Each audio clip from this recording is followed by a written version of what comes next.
vous a motivé à vouloir vous présenter à la mairie? Je vous dirais que ma motivation, c'est une continuité. Elle est tout à fait logique avec un cheminement de vie. Je l'ai déjà dit ça en 2013, on ne peut pas se présenter en politique sur une vendetta ou sur une cause personnalisée. Il faut que ça soit motivé par le goût de service public. Moi, j'ai toujours été habité par ça. Puis, je dirais aussi par une passion.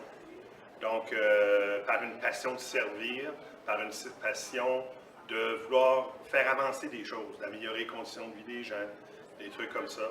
C'est aussi d'accepter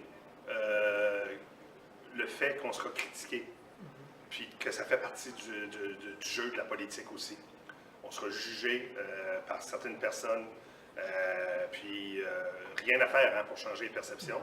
Mais donc, c'est un engagement qui est palpitant aussi, parce qu'on est au cœur des choses. On peut, ce qui est intéressant, c'est qu'on peut aussi, je dirais, agir sur son environnement.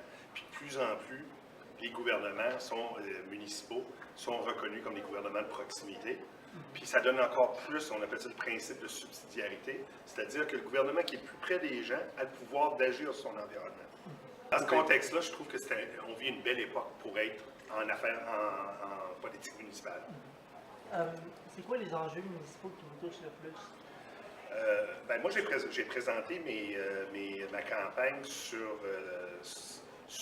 les 3 axes du développement durable, là. Puis le social primait. Pour moi, il prime, c'est l'amélioration des conditions de vie. J'en ai parlé ce soir, de toutes et de tous. Donc, j'en fais pas de discrimination. Ça inclut les riches, les pauvres, les jeunes, puis les aînés. Puis, donc, l'économie comme moyen capital, mais pas à tout prix. Je vous donne un exemple. Je suis plus intéressé à faire de l'éolienne parce qu'il y a une possibilité de faire un partage de revenus quand on appuie, par exemple, l'Alliance de l'Est, l'éolienne de l'Est, qui travaille avec les 2 régies intermunicipales. Il y a un partage des revenus, il y a de la solidarité. J'ai mis de l'emphase sur l'économie sociale dans mon programme aussi. J'ai parlé de... Mais c'est pas une fin en soi, l'économie. Même l'économie, il y a des gens qui disent « Ah, tiens, un communiste, il est contre les entreprises qui font de l'argent. » Non, pas du tout. J'ai travaillé pour une entreprise, mais on a des responsabilités sociales quand on est une entreprise aussi. On doit tendre la main. Je vous ai parlé de mon entreprise dont je suis très fier. C'est pour ça que je trouve que, voyez-vous comment c'est que c'est déplacé un peu. On se fait avancer parce qu'on n'est pas assez accueillant. Puis je travaillais pour une entreprise qui était très accueillante envers les immigrants. Mais enfin. Mais, donc, l'économie comme moyen capital, puis l'environnement comme condition essentielle pour des raisons qu'on connaît, parce qu'il faut penser aux générations futures. C'est la base. Puis quand on regarde ici à Rimouski, par exemple, on avait dénoué un enjeu important, Coopris. On a démoli ça, puis on a fait de la place pour un promoteur hôtelier. Puis on s'est rendu compte qu'il y a 30, 40, 50 ans passés, on se servait de l'endroit comme dépotoir. Puis là, finalement, le sol est contaminé. Donc, on n'a pas agi en pensant à demain. Puis les gens nous reprochent aujourd'hui de ne pas être capables de dénouer cette impasse-là, mais en réalité, c'est une responsabilité collective. Moi, je suis très fort là-dessus, la responsabilité collective. Mais je veux revenir là. Les équipements de sport, on doit continuer. On doit donner des espaces pour améliorer des espaces pour la culture, entre autres, qui ont des besoins. J'ai parlé de logements sociaux dans mon programme, très important. Carrefour Jeunesse Emploi, justement, là, vous avez perdu la bourse Contact, qu'on appelait, qui était une bourse qui venait en aide à des gens de l'extérieur qui venaient à Rimouski. Je veux collaborer à la faire réinstaurer. C'est une aide qui venait couvrir des dépenses. Par exemple, quelqu'un prenait un motel pendant le week-end ou pendant 2 jours de semaine. Ces repas, on les remboursait. Le programme permettait ça. Donc ça a disparu. Quand on veut séduire des gens à en amener, donc ça, c'est des exemples de choses. J'essaie d'aligner ça vers vous. Évidemment, je pourrais parler de revitalisation du centre-ville, tous ces éléments-là. Je pense que j'ai donné pas mal de stock. En date d'aujourd'hui, avez-vous trouvé votre campagne assez éprouvante? Éprouvante? Non. Exaltante. J'en parlais tout à l'heure. Il y a la question du nombre de débats.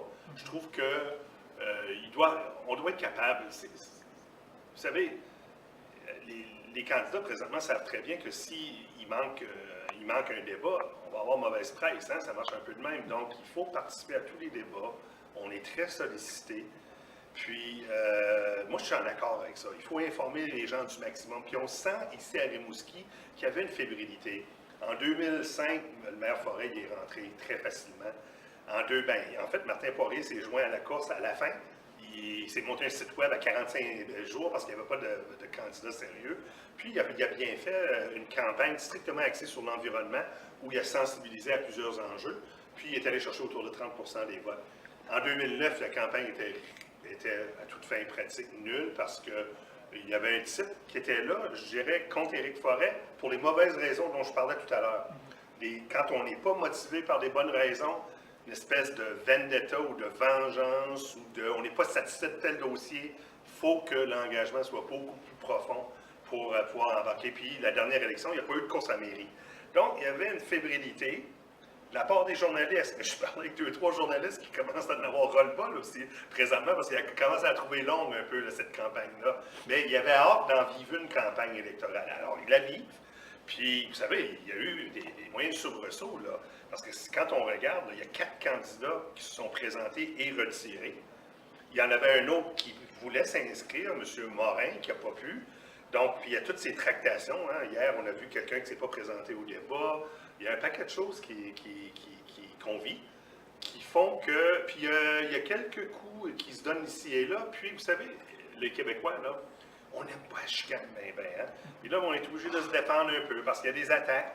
Puis on n'est pas habitué à ça à Rimouski. Puis là, ça vient nous heurter un peu dans nos habitudes puis nos noces. Mais quand vous dites, est-ce que je la trouve éprouvante, je vous dirais que j'étais un peu préparé à ça, mais ça serait complètement...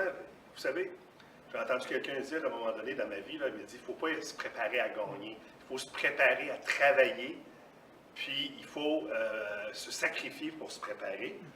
Puis la préparation, là, c'est êtes-vous prêt à mettre l'effort là, dans la préparation, dans le travail? Moi, c'est ça que j'ai fait. Elle n'est pas éprouvante, elle fait partie du processus.